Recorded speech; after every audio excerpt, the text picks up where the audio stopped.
Ohio is Netflix's newest limited series, and I like the limited series so that obviously when shows lose their way in multiple seasons, this is nice little focus. It's 8 episodes. They probably could condense it to about 5 or 6 would have been much better in terms of dropping a couple of storylines or reducing those storylines to really have the massive payoff that we're looking for. Where this is focusing on, so we're focusing on May, who's our cult survivor who's escaped her cult and is now trying to integrate her way into a number of different things. But Suzanne is the psychiatrist, and she really gets her world turned upside down when May is presented into her practice, and then obviously finding a foster home for her and her really integrating her into her home, which causes a number of different problems. So Suzanne has a husband and they have 3 daughters. So they have, I believe, 2 biological daughters. So the eldest one is obviously really popular. So it's a little bit of a teen drama that turns into here. So the eldest one is really popular, like she's always having a relationship problem. She's really high up in terms of the social status that is like the high school drama, where every scene that she's in, she's always having some type of relationship breakdown. And it's like we could have dropped that for a little bit. Like once they established her as the popular girl, like we were happy to run into those tropes, but it's a little bit too much of a focus in terms of her navigating her way into the actual world that is high school. The middle is kind of the outcast or like the misfit, like she's really into photography and is trying to navigate her way through obviously high school as well, and she's only got one friend. But the relationship between the middle daughter and also May is really interesting in terms of May becomes obsessed with her, and I like the integration of those two and the interactions. Like that was probably one of the highlights of this series. And then you got the youngest daughter who is adopted. So family is used to obviously the adoption process and integrating people into their family, which makes it a whole nother dynamic when May comes in as well. And May's obviously got a lot of trauma due to her background. But then we've got another storyline that obviously we're focusing on May and her trauma and integrating her into the family. But then we've got obviously the father. The father storyline is probably the least engaging. Like we follow him around and we get to see all his meetings because he's in financial trouble because one of the business deals goes wrong. And like I know it's there to set sort of stakes in terms of the Suzanne and him are obviously having a lot of internal conflict, but the delivery of the lines and the whole premise around it probably isn't needed.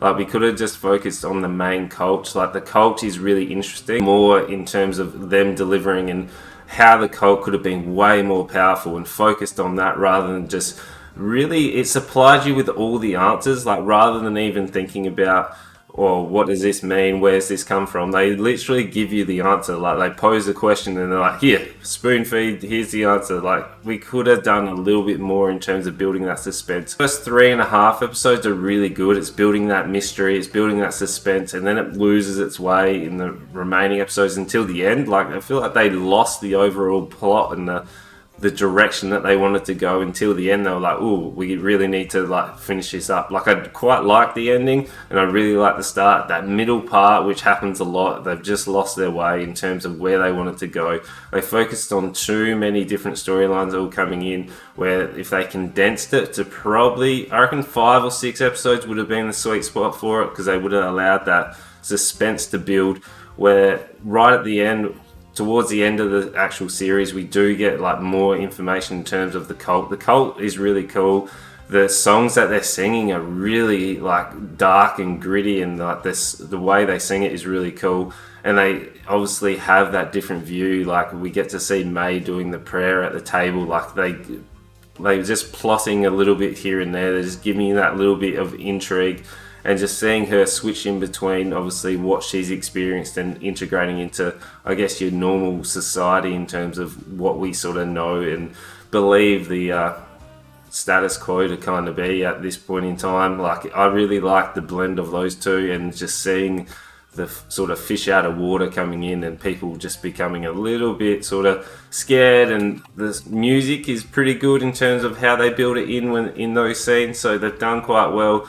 But they just miss out on all the focus on the different storylines, and they just lost the plot in that middle part where they just focused on a lot of the line delivery. Like it feels it feels a bit wooden in terms of how they're delivering it. Like sometimes it loses it. But I quite liked a number of the performances. I like Suzanne. She's obviously played Bones and a few others. Like I did really like Bones, and I do like her performance. So she's probably one of the standouts. May and obviously the middle daughter interactions are really good. And then the cult, unfortunately, didn't quite live up to the expectation that I was hoping for. But I did enjoy the series. Like it's okay. I would say give it a look.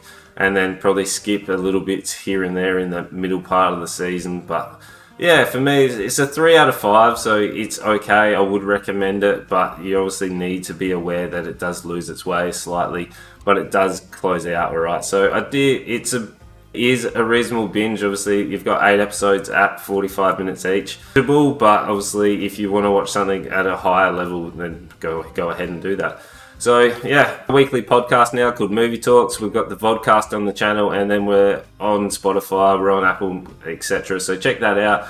You really enjoy that. I'm live on Twitch every Tuesday and Thursday, 7:45 Australian Central Standard Time. And make sure you like, comment, subscribe on the channel as well, so you don't miss any more reviews. So make sure you tell your friends.